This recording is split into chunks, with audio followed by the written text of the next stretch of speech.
To the London Buddhist Centre on Tuesday evening. Welcome to the Tuesday evening class. My name's Mahamani, and tonight Jnanadaya is going to be giving a talk in a little while, but I'll say a bit more about that when a few more people have joined. But just thought I'd start by welcoming you to the room. I hope you're getting settled down, got a cup of tea, whatever, had your supper. Just might let you know who's in the room with me. So, I was thinking a little while ago that 6 months ago, the word "who's the tech team" for tonight was not a sentence I'd ever uttered in my life. It's become quite a familiar term around the question around the London Buddhist Centre, and I think that, just want to show my appreciation actually for the tech team. We've got Jarrett and we've got Fujiro tonight. Maybe they'll come round and individually say hello. They can come round to the camera and say hello. These are our silent or not so silent heroes sometimes. They feed us questions and keep us on track. But if it wasn't for them, we wouldn't be able to do any of this, because I certainly haven't got a clue what they're doing behind the camera, but I'm really, really delighted that they're there. Maybe you can just tell me have we got anybody in the room at the moment? Who's in the room for Juro? So we have 8 people. No one said hi yet. Oh yeah, so do say hi. It's lovely for us to kind of know that there are people out there, and I'm not just speaking into a kind of empty void. So do say hello, and it's lovely to know where you've come from. I was watching last week's. I wasn't around last week, but I was watching it, and I was actually recognising some of the familiar people, the names and so forth. Definitely the Qigong group were coming in, and that's great because Jnanadaya is speaking tonight. So Jnanadaya, do you just want to kind of pop around and say hello?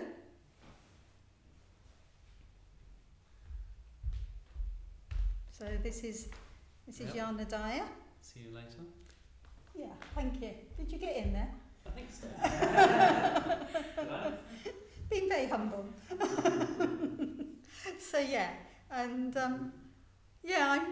I'm really pleased to be able to host tonight's session. It's really lovely to have an opportunity to introduce Jnanadaya, and I'll do that in a few minutes. Probably got about a minute or so until we start. How many people are here, and where are they from? We've got 17 people who are watching. We've got Sam from Rochester, Kent, who's just said hi. Hi, Sam. We have Nina from NYC. Oh, great.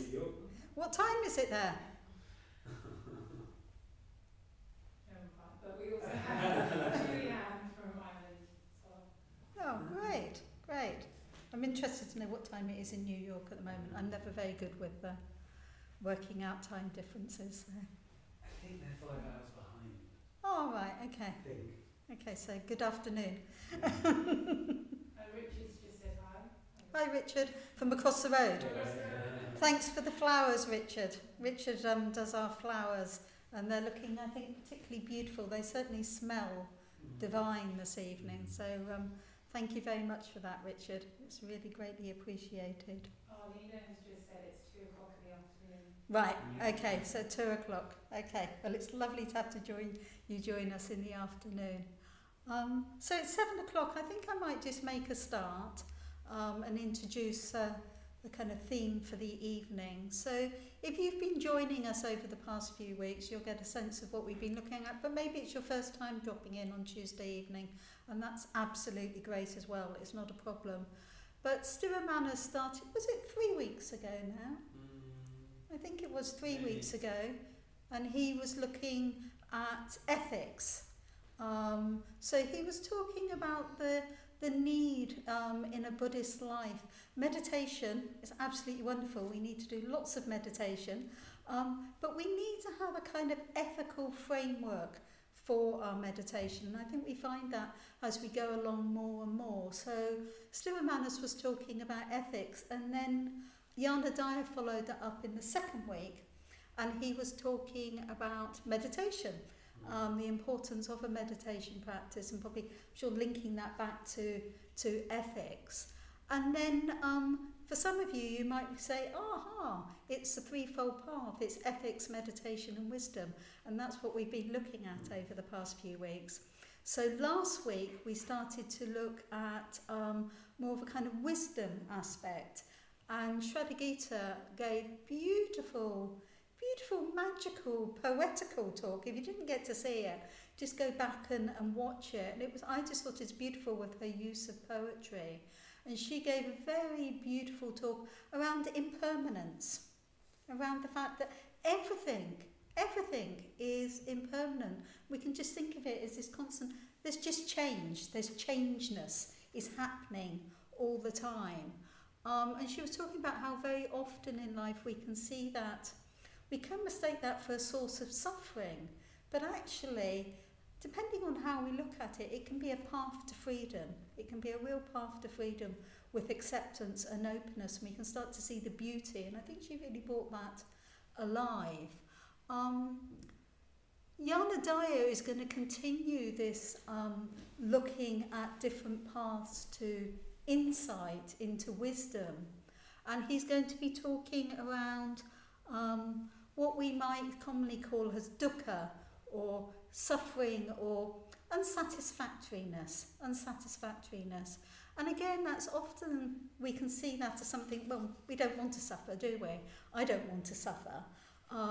But our very resistance to suffering can actually increase our suffering. And Jnanadaya is going to be talking about that more fully. I'm not going to go into the details about that now. And he's going to give us a talk entitled A Wise Response to Difficulty. A Wise Response to Difficulty. Next week, the kind of third talk around wisdom is going to be on anatta, or non-self. So that's about how we can actually believe that we have this fixed sense of ourself and how that can cause us suffering. So impermanence, suffering, this non-self, they are often called the 3 marks of conditioned existence. I might come back to that next week, or it might be that Jnanadaya talks about it. He's shaking his head, he's not going to. I might come back to that next week. But they call the 3 marks of conditioned existence because they exist. Those things are there for all of us. And again, it's often our deluded way of thinking about them that can lead to a sense of suffering. But actually, with a change in attitude and opening, which can happen in meditation as well as outside of meditation, then they can actually be real paths to liberation, to freedom. So that's what we're kind of exploring, and Jnanadaya is going to be exploring that through looking at the issue of suffering. I'm glad he's doing suffering because instead of me, because I'm aware that I tend to avoid looking at suffering very much. So it will be great to hear that talk. So what we're going to do beforehand, though, is we're going to just have a short period of meditation. Turn the lights down in here. So what I suggest you do is just get yourself comfortable, get yourself into a meditation posture that feels right for you, whether you're sitting on cushions or you're sitting on a chair at home, just making sure that it's comfortable, you're relaxed. And I always kind of think something about we can be relaxed, we can be comfortable, and from that stillness comes. From that a sense of stillness comes. So what we're going to do is I'm just going to lead us into a little bit of body awareness to settle us. And then we'll do a simple with 3 stages of a metta bhavana. So we'll do metta for ourselves, we'll do metta for a good friend, and then we'll just take that out. And I might drop in a few things as we go along. So to begin with, just settling into your meditation posture, and seeing if you can just commit to that sense of stillness within your posture, which will help to calm the mind, calm the body. When you're ready, just closing your eyes.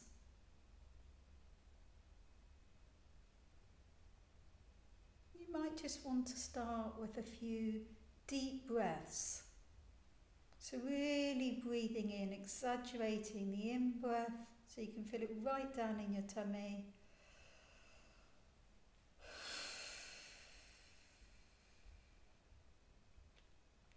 Exaggerating the out-breath. This is great because you can make as much noise as you want with this. So we'll do a couple more.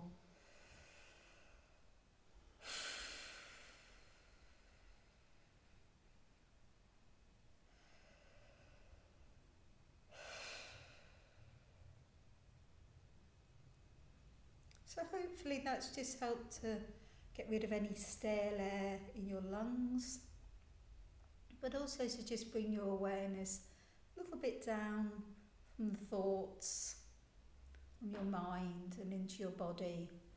So maybe just becoming aware of the lower belly. I sometimes find it helpful to put my hands on my lower belly if I can't feel it. Just opening up to the breath. There's that lovely expansion and contraction of the tummy as you breathe in and out. Just allowing that to settle us. Allowing it to be our anchor.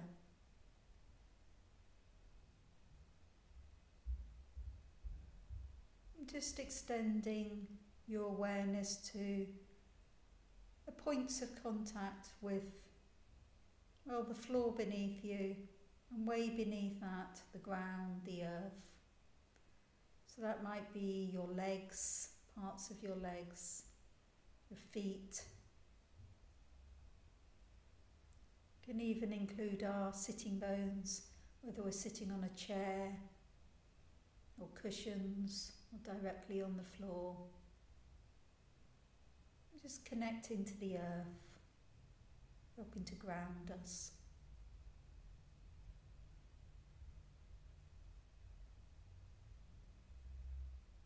Just allowing the weight of our body to just sink down with whatever we're sitting on. A sense of weightedness in the lower half of the body.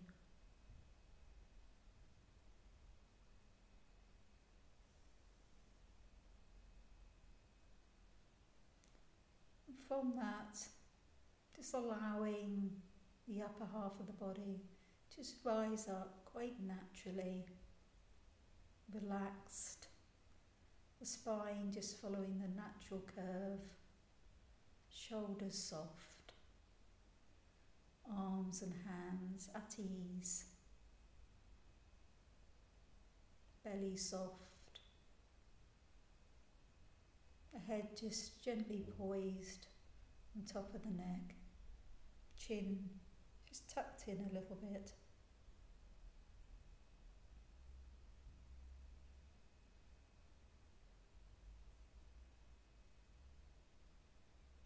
Just bringing your awareness to your heart centre, place of your emotions.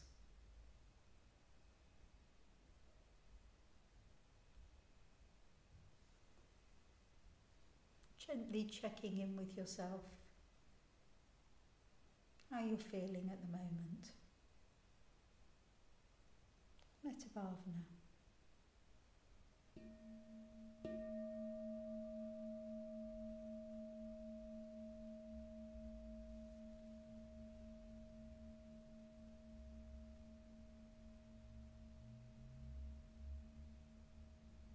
So from that sense of how you're feeling at the moment,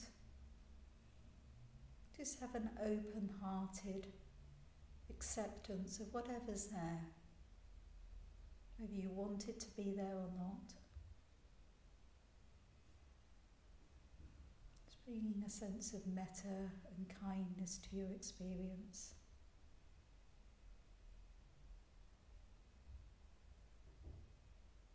It feels helpful, you can just wish yourself well, whatever way is meaningful to you.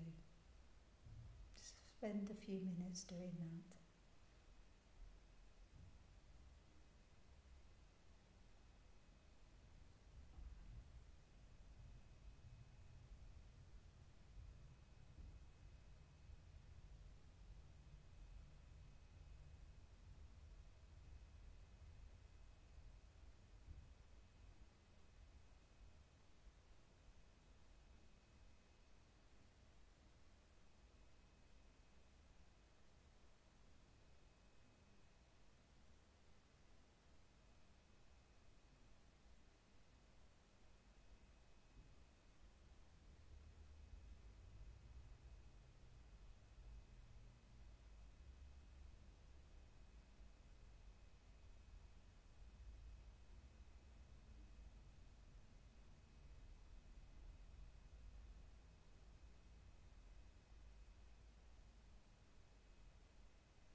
really just wishing the best for yourself.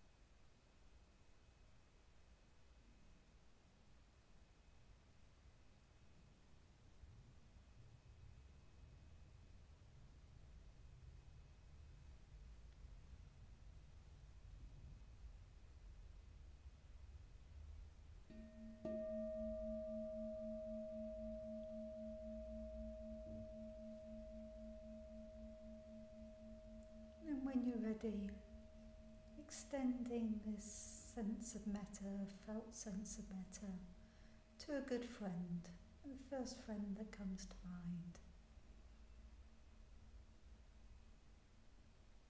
Bringing them to mind in whatever way is meaningful, helpful for you. Extending your well-wishing to that person.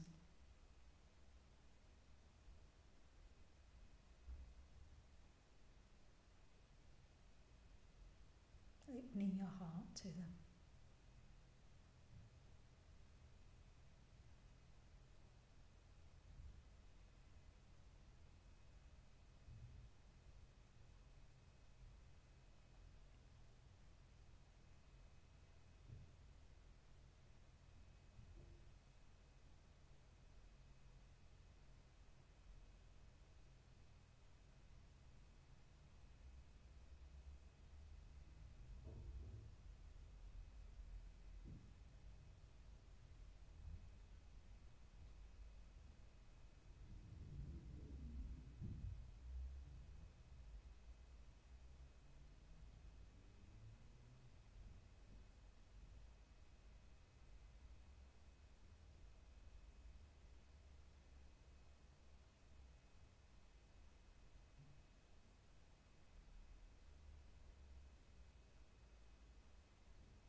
In the last few minutes,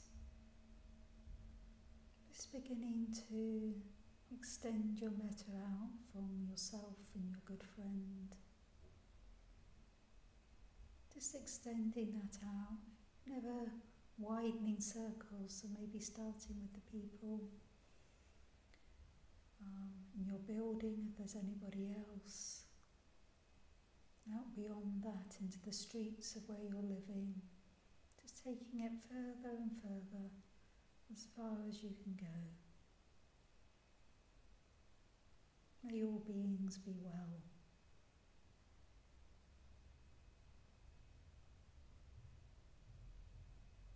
May all beings be happy.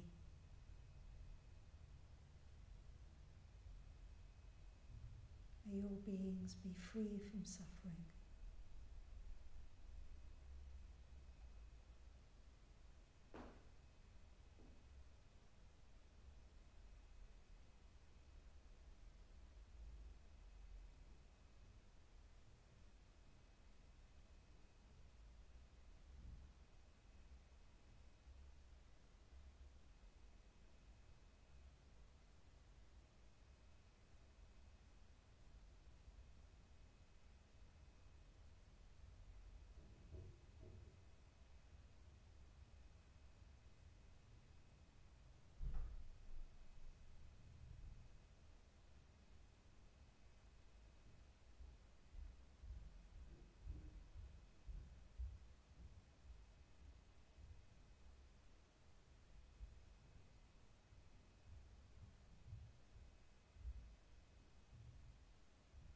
last few seconds of the practice, just coming back to yourself, your body,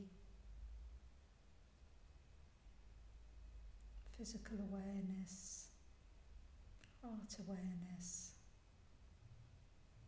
sitting with any sense of metta that's arisen from doing the practice.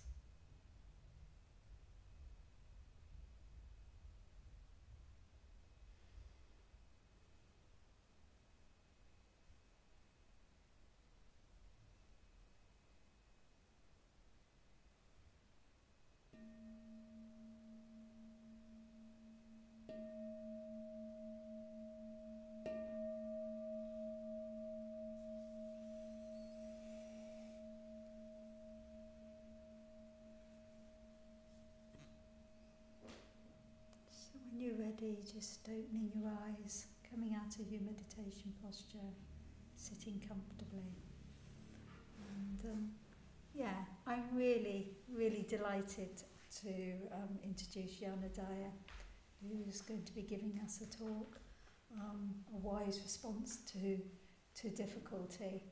Really looking forward to it. So yeah.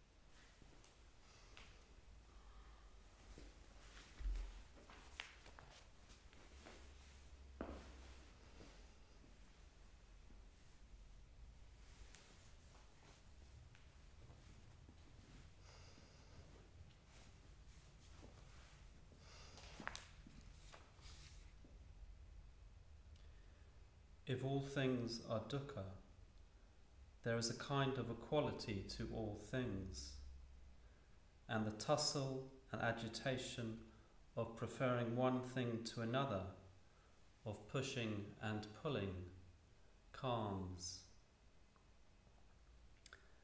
If all things are dukkha, there is a kind of equality to all things, and the tussle and agitation of preferring one thing to another, of pushing and pulling, calms.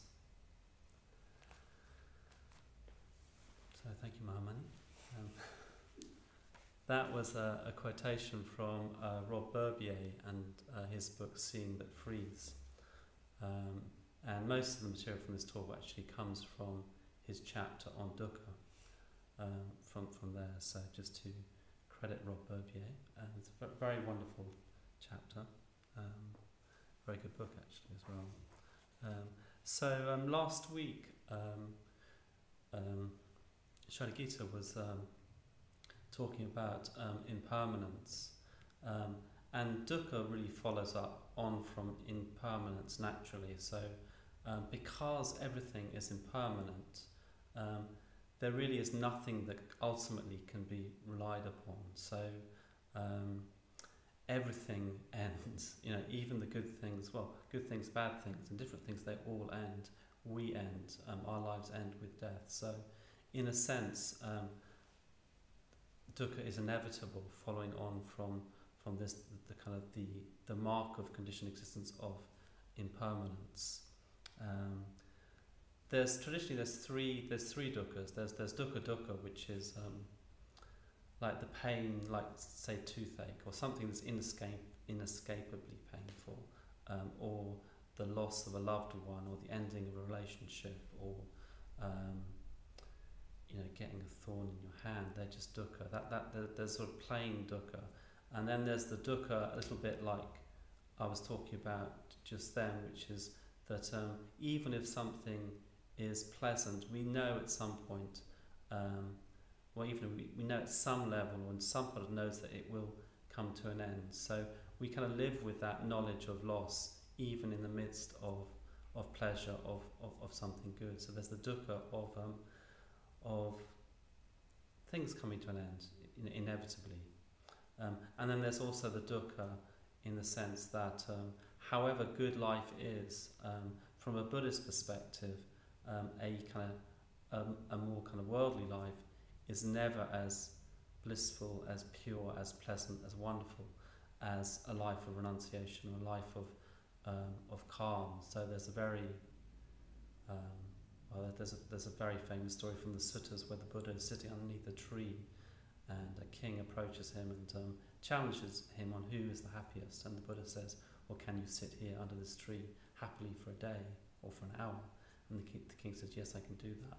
And it kind of goes on hour, week, day, month, and the Buddha said, "Well, actually, I can sit quite happily under this tree for that length of time." And the king knows that actually he can't, that at some point he would get restless, he would start to get agitated. So there's kind of dukkha in the sense that however good our life is, however much we have, it doesn't quite live up to a life of practice, of Dharma practice. And maybe some of us have an experience of that on retreat, where it's possible just to be very simple, live a simple life and be extraordinarily happy. Yeah. Okay, I want to talk about 3 ways of dealing with this unsatisfactoriness, or this inevitable unsatisfactoriness in life, that lead to a sense of, as Mahamani was saying, a sense of more liberation, more openness, more sense of freedom. And the first is to cultivate an attitude of holy disinterest, or holy discontent, as Rob Burbier puts it. I rather like that phrase. It's so it's basically saying that if everything, when it comes down to it, everything is dukkha, even the good things, good things, middling things, bad things, if they're all dukkha, then why do I have such a preference? So is it possible to see our experience, however it is, as all being dukkha, as being all the same? That's a bit like in the quotation, and reflect not in that way.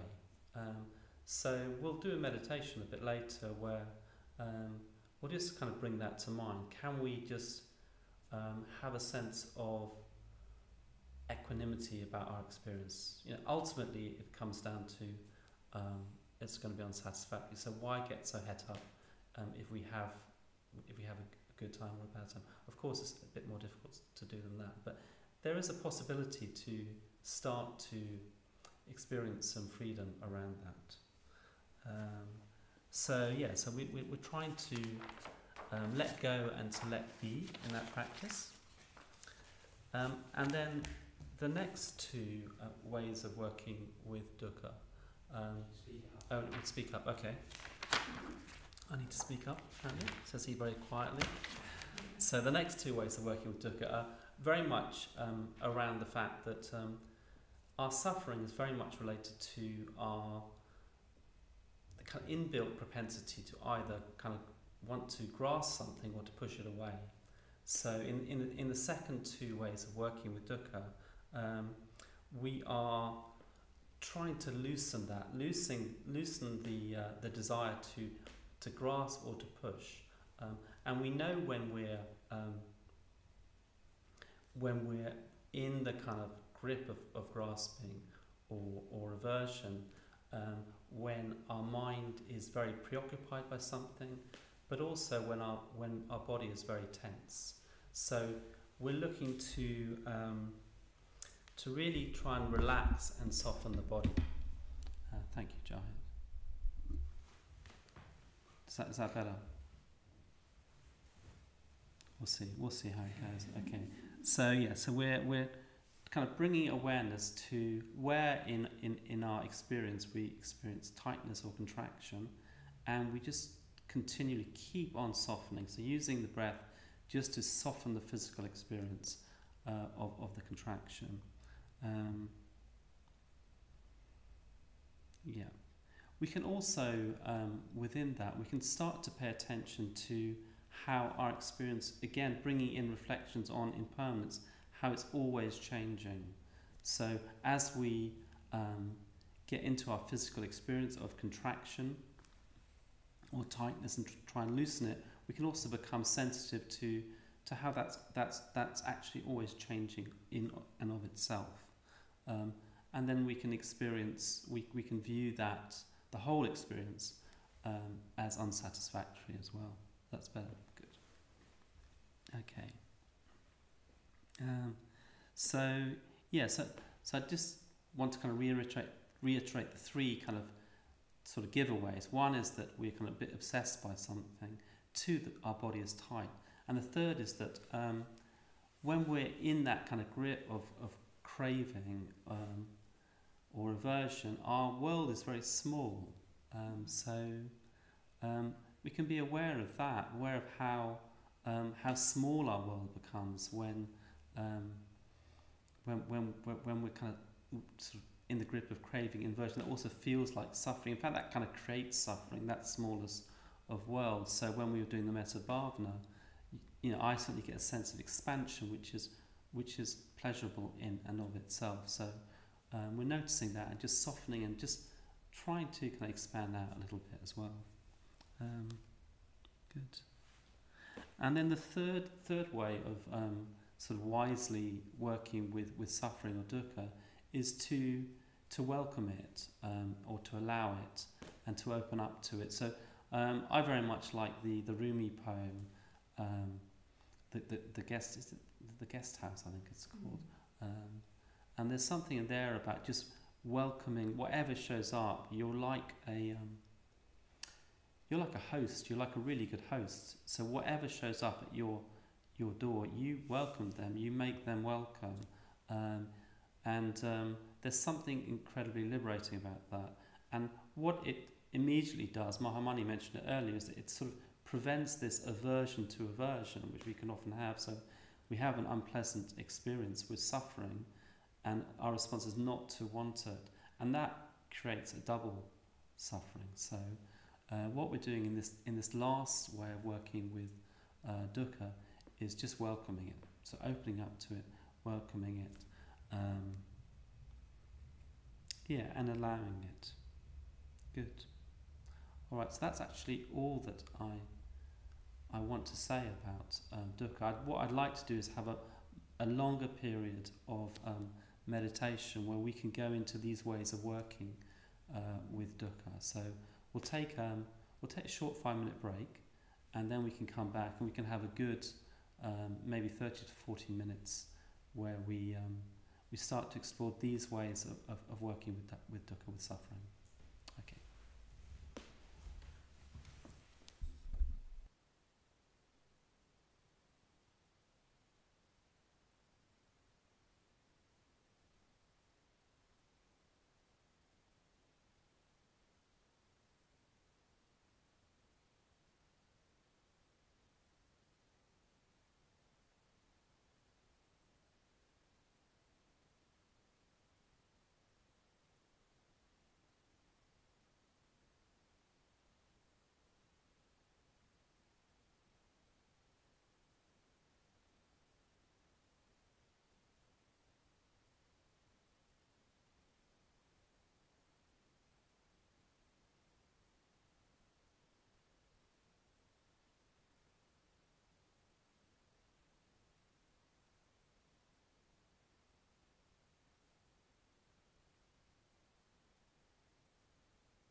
Okay, so we're back. So, yeah, just settle yourself into a comfortable meditation position.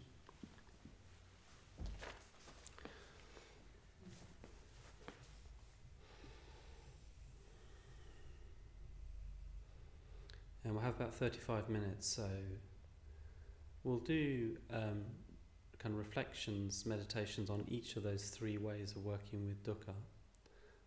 I'll start with the reading again from Rod Berbier, and I'll probably finish with it too. So just start with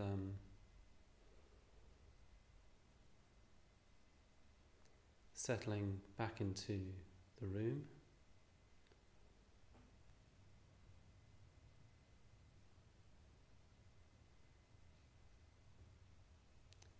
Being aware of the sounds and space around us.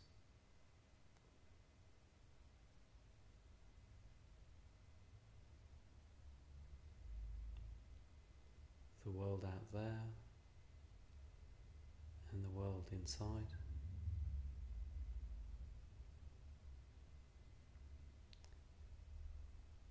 And the contact with the ground.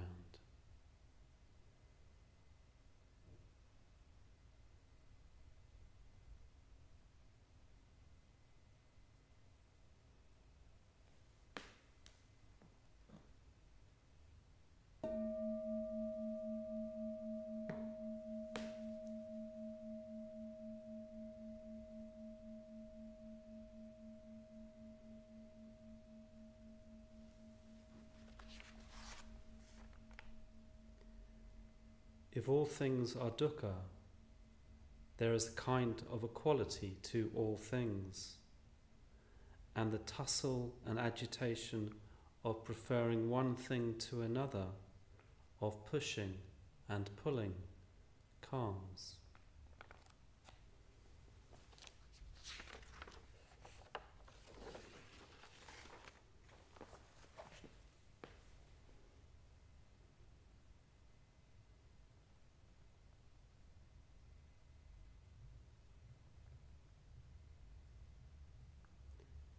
So for the next 12 minutes or so, we can sit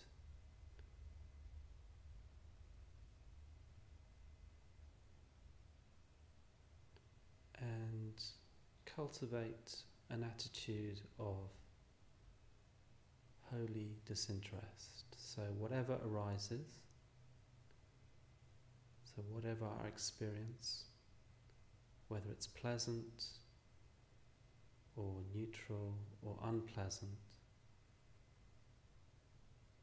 can we have an attitude that it's all the same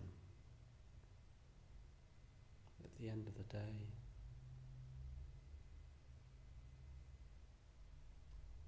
So can we just let go?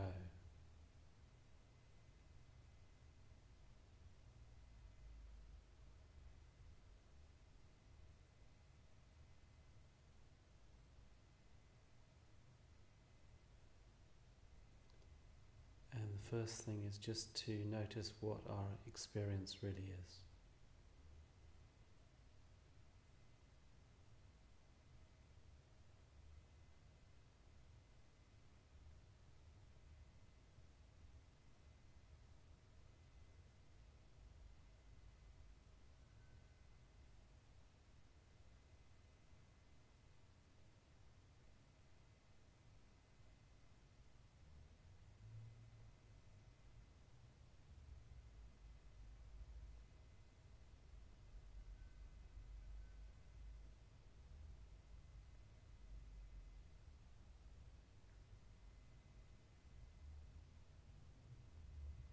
So whether our experience is pleasant or painful,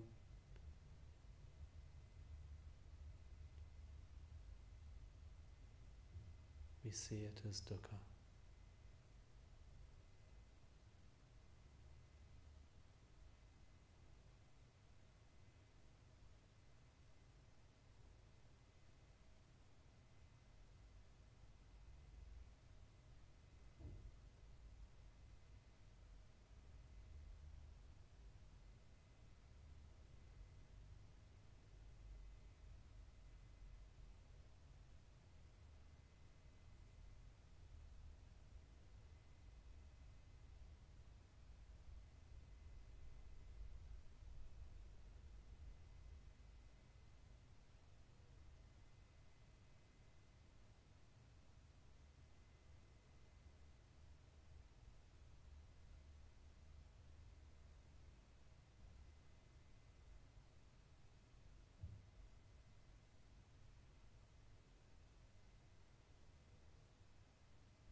What's that like?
Letting go of preference.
If we're feeling bored, that's dukkha.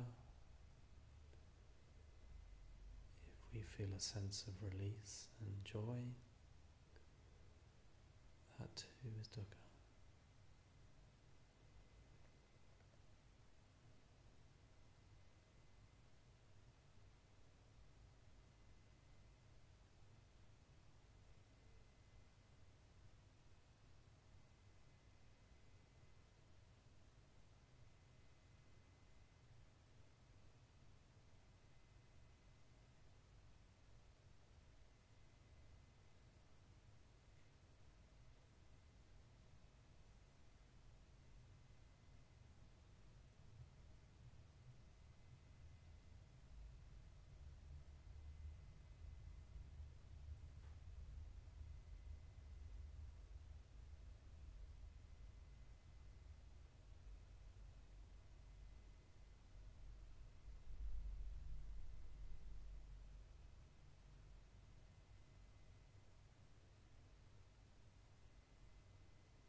can either stay with your current experience, or you could bring to mind a difficult person or difficult situation and just be aware of what's going on in your mind.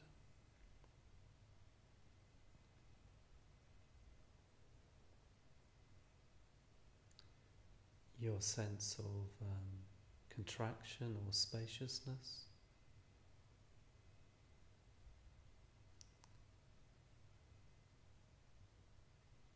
And then any tension in the body, so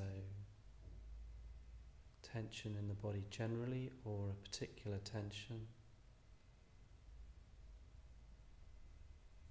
and beginning to work with dukkha by softening, just consciously softening the physical manifestations of dukkha.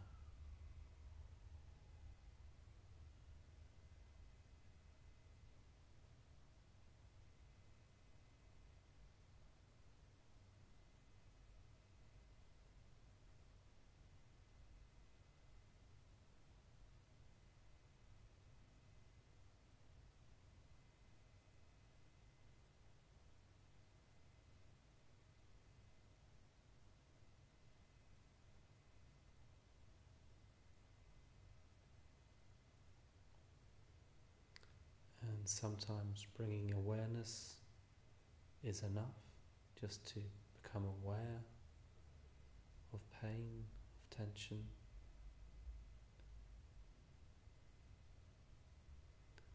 Sometimes we can breathe into that and soften. And we can also watch how it's constantly changing.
Softening in relation to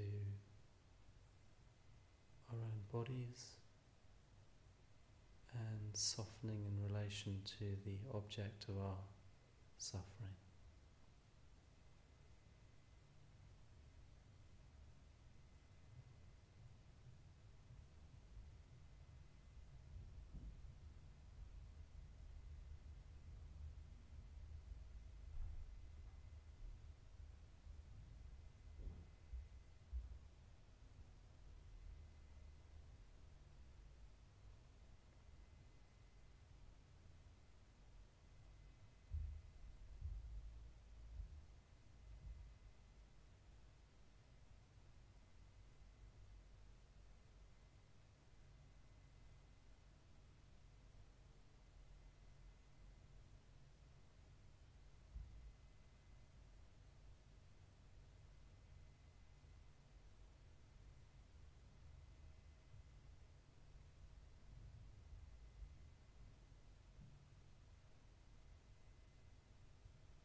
Letting go.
recognizing our experience as unsatisfactory.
And now we can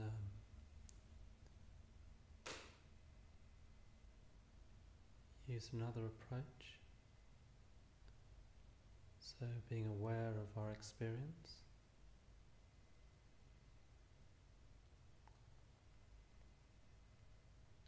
We can welcome it. So, however we are,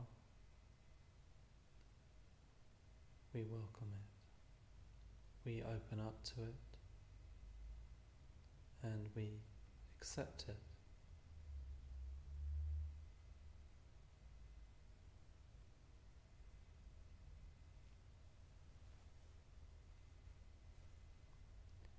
So you could even repeat the words welcoming, opening, accepting.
So whatever our experience,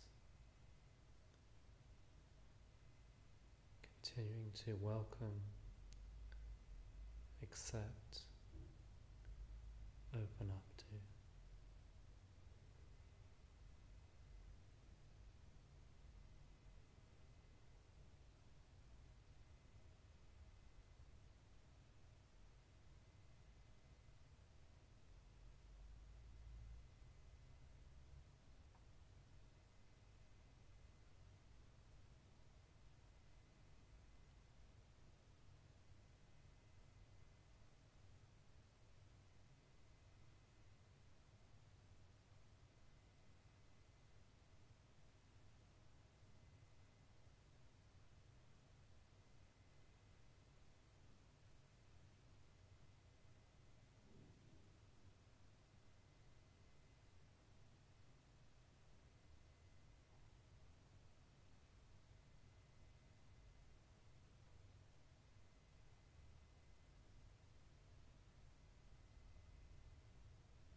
And we can ask ourselves, what is that like?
We welcome, open, and accept at ever more subtle levels.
last few minutes, just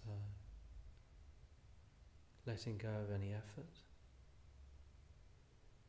relaxing.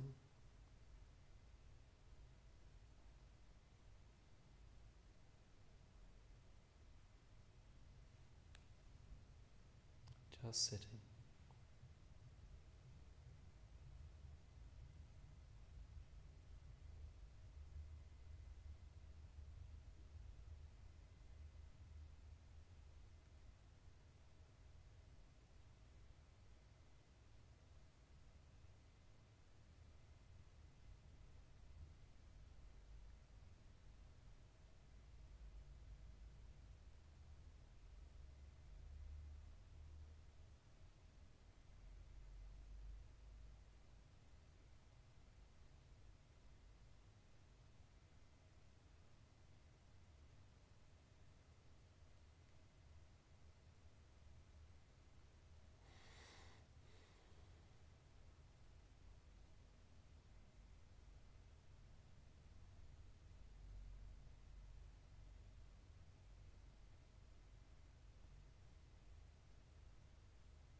If all things are dukkha, there is a kind of equality to all things, and the tussle and agitation of preferring one thing to another, of pushing and pulling, calms.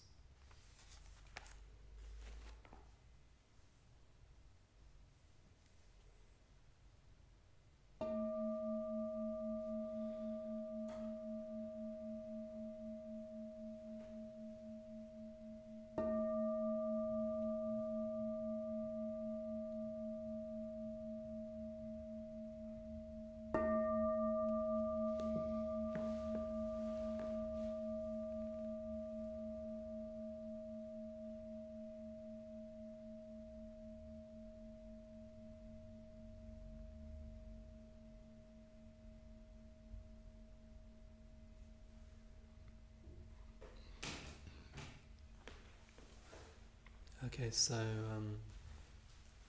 I hope you got something from that. Mahamani will join me now, and we'll have a Q&A for a while. We've got about 15 minutes for question and answers.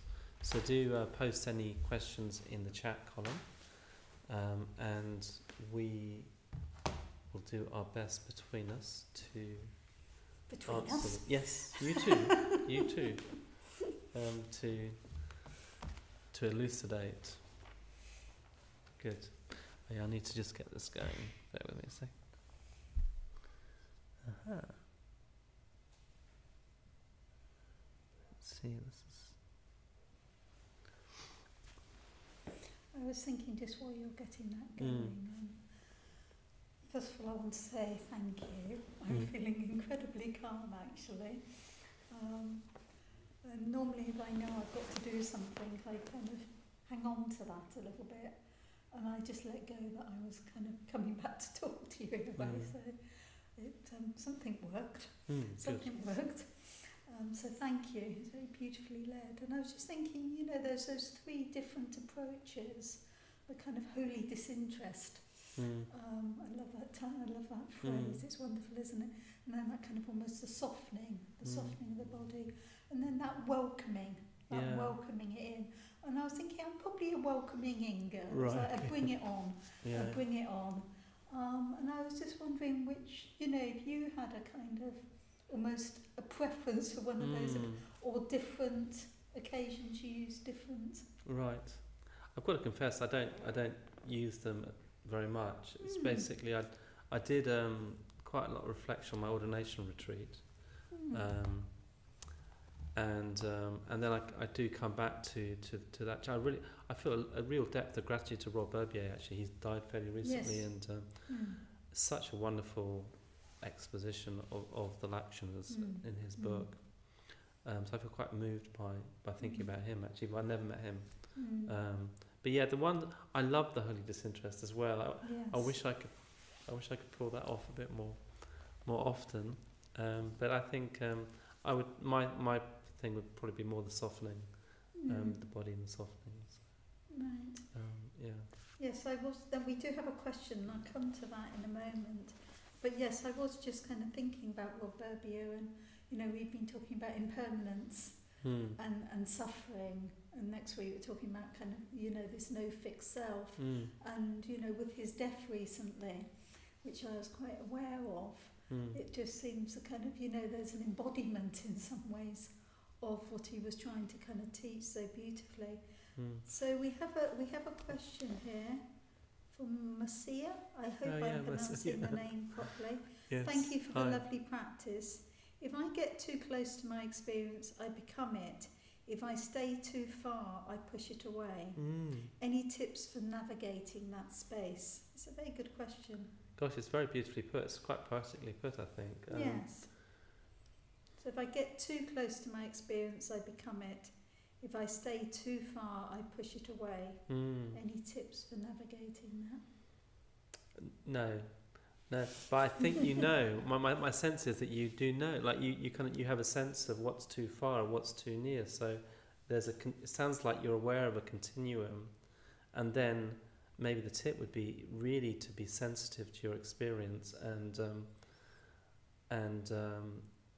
trust yourself that you can find the right balance in that. That's my thought. I don't know if you've got any thoughts about that. I was thinking there is something around trusting ourselves, isn't there, when we're doing work around opening to suffering, because perhaps our fear or anxiety can kind of kick in about, whoa, this is unsafe ground. And I was just thinking there is something about a trusting that we can hold it. Yes. We can actually hold it. We can hold it with metta, with love. It's not a kind of harsh pushing into suffering, is it? Yeah. There's that softening. It's a softening into it.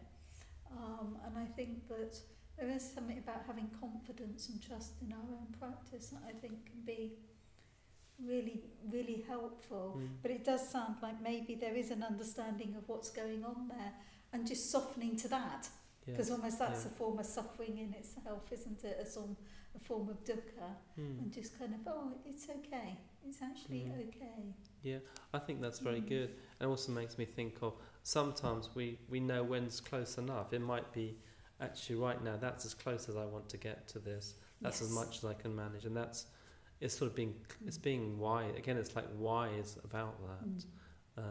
It might be we really need some support or some help, and we kind of know there's something there, but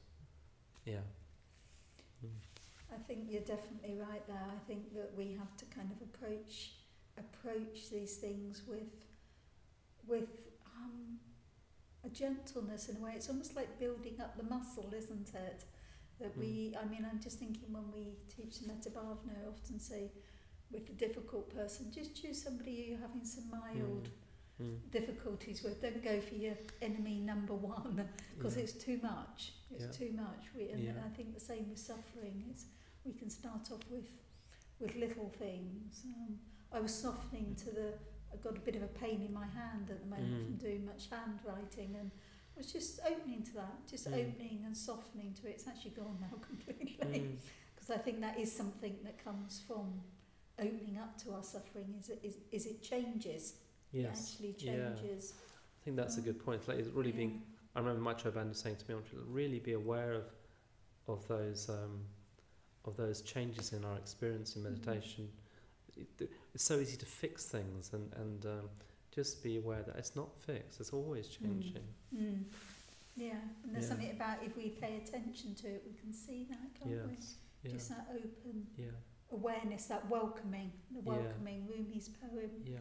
I was wondering if there's any other questions. Somebody was asking about the title of the book, but I think that's been put up there. So yeah, it's Seeing That Frees by Rob Berbier. But yeah, just have a few minutes and see if there's anything else. I was going to say something else. Yeah, but that'd be great. I've forgotten. I've forgotten what it was. It was very good. I'm sorry, I interrupted you. It's okay. No. The dukkha of forgetting. Yeah. It was around. It was around. Maybe it was around. Oh yeah, it was around this thing of being sensitive to how things are always changing, and if I think what Maichabanda was talking to me about is like not making something a thing, like this thing that we have is actually not really a thing. It's because it's always changing a little bit as well. So that sort of provides a little bit of freedom as well, I think. I was wondering if there's any other questions coming up on your computer, because we've got some problems. We're disconnecting on the chat a bit. I've got one. Yes, I've got it. So it's just suddenly come up. It took a moment or two. Sorry, Anna. So Anna says, I started to practice not preferring one thing to another in life, so going with the flow.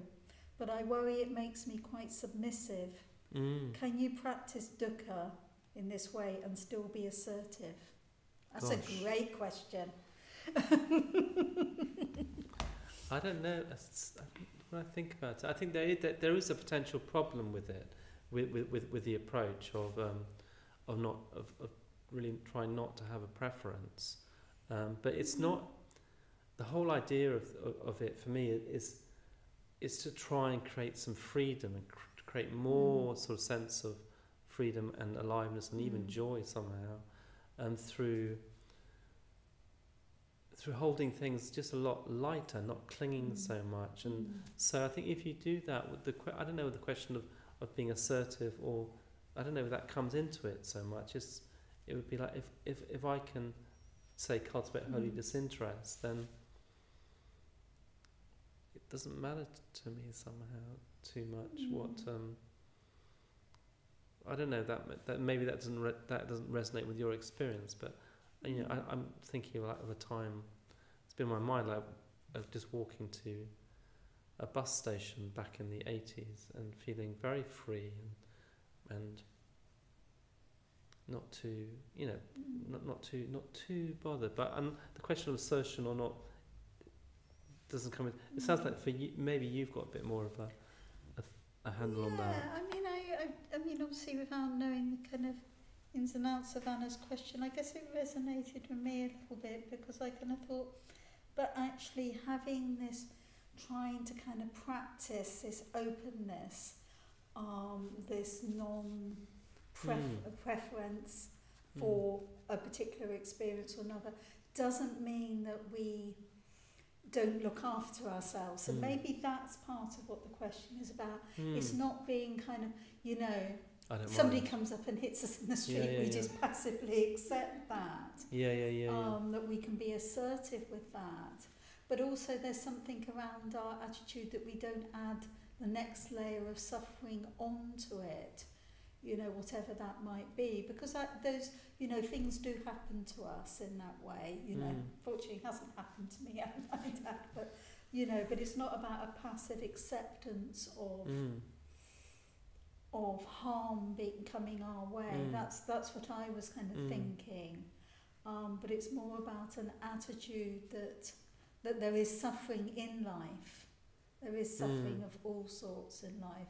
But it doesn't mean we have to kind of just go, it's okay, do whatever. That's what I was thinking about. Yeah, that's good. That helps me, because I was thinking it's not like you're saying, oh, I really, I don't care whether I have nice things or not nice things or good things happen to me. It's a little bit like approaching it in the right way. It becomes like becoming more. I think I'm more aware of what I like and more aware of what I don't like so much. But I'm and maybe more able to enjoy it. Yeah. And at the same time, be prepared to give it up possibly as well. But it is a good question. It is a kind of conundrum. I think it's just a question of practice. But it isn't about lying. Just letting people walk all over you. We've probably only got, there's a couple more questions, but we might just have time for one more. I think in terms of the time. Yeah. So Julianne asks, is anxiety dukkha, and what do you recommend for it in meditation and outside meditation? Anna said that, by the way, our answers made a lot of sense. So that's a surprise to me. Anna. So is anxiety dukkha, and what do you recommend? So maybe just a quick response. Yeah. Well, anxiety I think is dukkha. It's unpleasant, and there's different ways. There's traditionally different ways of working with anxiety. Mindfulness of breathing is very traditional, like coming back to the breath, to the body. I think you can certainly use the approach of welcoming and allowing and accepting and opening up. I think with anxiety that could be a good approach as well. Breath, coming up to the body. It's pernicious anxiety, isn't it? 'Cause it's so deep rooted.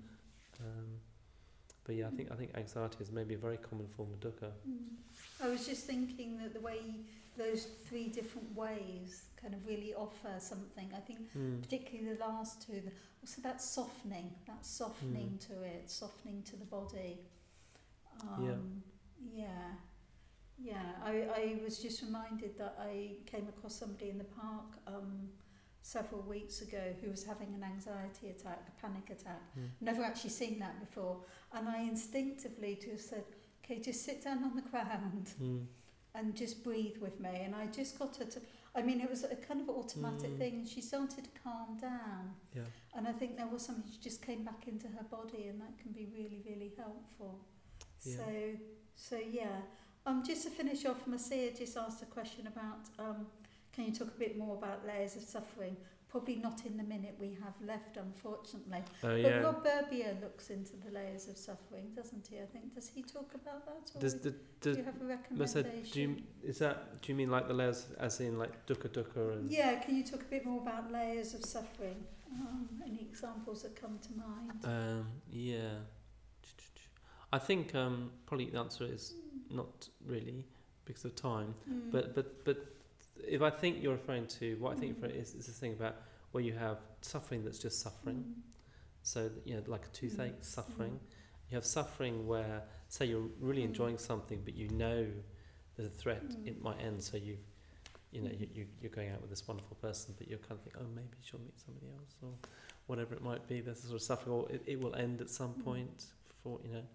And then there's the suffering, which is the suffering. Like, for example, if you've ever been on retreat and you have just experience of simplicity and contentment, and it's pretty hard to match that. So it's in a sense, the Buddha says, like, all worldly experience is really suffering in comparison to kind of higher states of consciousness, which are attainable through meditation and ethics and so forth. Okay, I think we'll probably have to leave it there. Can I just say really thanks? I really enjoyed this evening, and Jnanadaya and I will be back next week doing our double act, but the other way round. Yes. So I'm going to be talking about this last kind of mark of conditioned existence around a sense of letting go, this sense of who we think we are. So I'll be talking a bit more about that next week and how we can work with that in meditation. And just I want to thank Fajira and Javit for this evening, for being our wonderful tech support people. Really, really helpful. And just to kind of, just to say, these classes we offer freely. Everybody tonight has offered their time voluntarily, which really appreciate that. If you can make any dana donation, then please do so. It helps us to keep running these classes and to kind of keep the LBC here. I think there's probably is a link going up. Thank you. So thanks again. Thank you. Really lovely evening. Thank John and Yeah. Fajira too. We'll see you next week. Yeah. Mm.